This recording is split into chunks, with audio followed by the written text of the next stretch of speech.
আসসালামু আলাইকুম বন্ধুরা, আজকে আমি গরুর মাংস রান্না করব।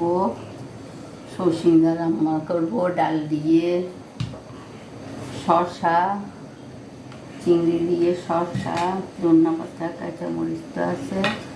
গরুর মাংসর মধ্যে হলুদ দিলাম, একটু মরিচ, 2 চামচ মরিচ দিলাম। একটু বেশি দিলে মজা হয়, আর বেশি করে পেঁয়াজ দিব। পেঁয়াজ বেশি করে দিই, একটু সরষের তেল দিব।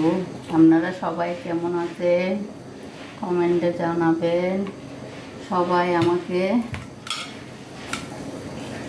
সাপোর্ট করবেন, ভালোবাসে কমেন্ট করে যাবেন একটা আমার রান্না কেমন হয়। বন্ধুরা, সবাইকে জুমা মুবারক।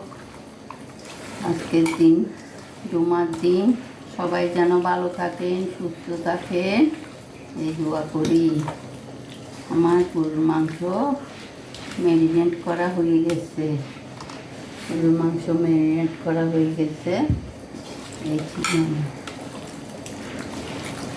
সবাই ভালো থাকবেন, সুস্থ থাকবেন, আল্লাহ হাফেজ।